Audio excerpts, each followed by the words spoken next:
ആക്രമിക്കാനായിട്ട്, cyber ആക്രമണം നടത്താനായിട്ട് ഒരുപാട് ആളുകൾ വന്നു.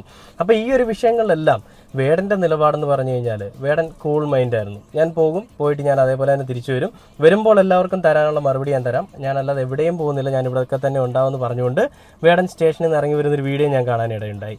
ആ ഒരു വീഡിയോയിൽ വേടൻ എന്താ പറയുന്നത് നമുക്കൊന്ന് കേട്ട് നോക്കാം. അത് കേട്ട് നോക്കിയിട്ട് നമുക്ക് ബാക്കി വീഡിയോയിലേക്ക് വരാം. കേസിനെ കുറിച്ചൊന്നും പ്രത്യേകിച്ച് സംസാരിക്കാനാണ് പറഞ്ഞിരിക്കുന്നത്. കോടതിയുടെ ഇതിലുള്ള കേസല്ലേ, എനിക്ക് നല്ല വിശ്വാസമുണ്ട്, കുഴപ്പമൊന്നുമില്ല, നിങ്ങളാരും പേടിക്കേണ്ടിരിക്കും. ഞാൻ എല്ലാം പറയും. എനിക്കൊരു സമയം കിട്ടട്ടെ, ഞാനൊന്ന് ഫ്രീ ആവട്ടെ, ഈ തിരക്കൊക്കെ ഒന്ന് കഴിയട്ടെ, ഞാൻ ഫ്രീ ആവട്ടെ, എന്നിട്ട് ഞാൻ എല്ലാം പറയും. ഞാൻ വന്നിട്ട് എവിടെ പോകാനാണ്, എല്ലാത്തിനും ഞാൻ ഹാജരായിരിക്കും. തീർച്ചയായിട്ടും പരിപാടികളൊക്കെ ഉണ്ടാവും ഉടനടി. കണ്ടില്ലേ വേടൻ പറഞ്ഞത്, ഞാൻ എവിടെ പോകാനാണ്, എല്ലാത്തിനുമുള്ള മറുപടി ഞാൻ വരുമ്പോൾ തന്നെ തരാം, ഇപ്പം ഞാനൊന്ന് ഫ്രീ ആവട്ടെ. അന്ന് വേടനെ പോലീസ് കഞ്ചാവ് വിഷയത്തിൽ പിടിച്ചപ്പോഴും വേടന് പറയാനുണ്ടായിരുന്ന മറുപടി ഇത് തന്നെയാണ്, ഞാൻ എവിടെയും